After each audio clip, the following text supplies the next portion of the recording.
পালানোর আগে শেখ হাসিনা জোর করে বল প্রয়োগের মাধ্যমে ক্ষমতায় থাকতে চেয়েছিলেন। তিনি এতটাই ভেঙে পড়েন যে নৌসেনা ও বিমান বাহিনীর প্রধানদের ডেকে চাপ দিতে থাকেন, কিন্তু ঘুড়ির সুতা ততক্ষণে ছিঁড়ে গিয়েছে। পালানোর আগে হতাশ শেখ হাসিনা কি করতে চেয়েছিলেন, কি বলেছেন তা জেনে নেওয়া যাক।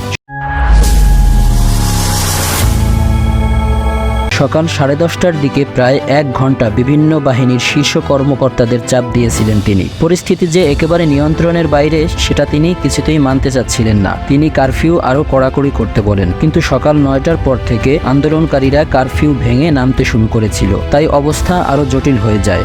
সকাল 10টা নাগাদ ঢাকার বিভিন্ন স্থানে জমায়েত বড় হতে থাকে, তাই 3 বাহিনীর প্রধান ও পুলিশের আইজিপিকে প্রধানমন্ত্রীর বাসভবন গণভবনে ডাকা হয়। নিরাপত্তা বাহিনী কেন পরিস্থিতি সামাল দিতে পারছে না সেটার জন্য শেখ হাসিনা ক্ষোভ প্রদান করেন। আন্দোলনকারীরা আইন শৃঙ্খলা রক্ষাকারী বাহিনীর সাজোয়া যানে উঠে লাল রং দিয়ে দিচ্ছেন, সামরিক যানবাহনে পর্যন্ত উঠে গিয়েছেন। এরপরও কেন তারা কঠোর হচ্ছে না সেটা নিয়েও ক্ষোভ প্রকাশ করেন তিনি। বিশেষ করে এই কর্মকর্তাদের শীর্ষ পদে বসিয়েছেন এটাও তিনি উল্লেখ করেন। আইনজীবী জানান, পরিস্থিতি যে পর্যায়ে গেছে তাতে পুলিশের পক্ষে আর বেশি সময় এরকম কঠোর অবস্থান ধরে রাখা সম্ভব হচ্ছে না। এ সময় শীর্ষ কর্মকর্তাদের পক্ষ থেকে বোঝানোর চেষ্টা করা হয় বল প্রয়োগ করে এই পরিস্থিতি থামানো যাবে না, কিন্তু শেখ হাসিনা সেটা মানতে চাচ্ছিলেন না। তারপর কর্মকর্তারা শেখ রেহানার সঙ্গে আরেক পাক্ষিক আলোচনা করেন, তাকে পরিস্থিতি জানিয়ে শেখ হাসিনাকে বোঝাতে অনুরোধ করেন। শেখ রেহানা এরপর তার বড় বোন শেখ হাসিনার সঙ্গে আলোচনা করেন, কিন্তু তিনি ক্ষমতা ধরে রাখতে অনড় থাকেন। এক পর্যায়ে বিদেশে থাকা সজীব ওয়াজেদ জয়ের সঙ্গেও কথা বলেন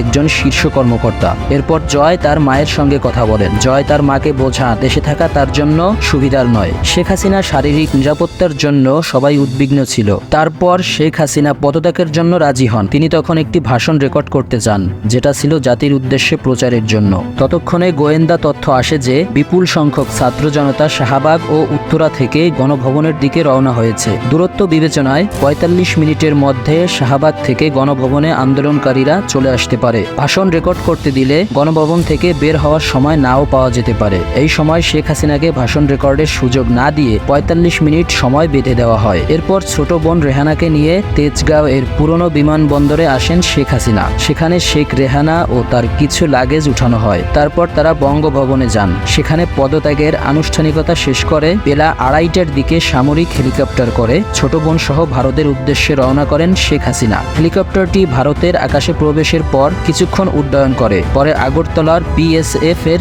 একটি হেলিপ্যাডে অবতরণ করেন। তারপর সেখান থেকে দিল্লি যান বলে ভারতীয় গণমাধ্যমে বলা হয়েছে। শেখ হাসিনা নয়াদিল্লির কাছেই ভারতীয় সেনাবাহিনীর ইন্ডন বিমান ঘাঁটিতে বিকেলে অবতরণ করেন। ভারতের সেনাবাহিনীর এক কর্মকর্তা তাকে স্বাগত জানায়। তারপরও পরবর্তী গন্তব্য এখনও অনিশ্চিত। পালানোর দিন সকালেও শেখ হাসিনা জানতে পারেনি আন্দোলন কতটা তীব্র। রাজনৈতিক বিশ্লেষকদের ধারণা, শেখ হাসিনার আশেপাশের মানুষদের মিথ্যা আশ্বাসের কারণে আন্দোলনের ব্যাপকতা বুঝতে পারেননি তিনি। তারা নেত্রীকে খুশি রাখতে নেতিবাচক কিছু বলেননি। আর টিভি দেখেও আন্দোলন সম্পর্কে ধারণা পাওয়া কঠিন, কারণ 2-1টা টিভি চ্যানেল ছাড়া বাকিরা সত্যটা তুলে ধরার ব্যাপারে অতটা তৎপর ছিল না। সে যাই হোক, নেত্রী পালালেও আওয়ামী লীগের অনেক নেতা দেশ ছাড়তে পারেননি। দেশের ভিতরে আত্মগোপনে রয়েছেন তারা। তাদের বাসভবন ও ব্যবসা প্রতিষ্ঠান ব্যাপক ক্ষতির মুখে পড়েছে।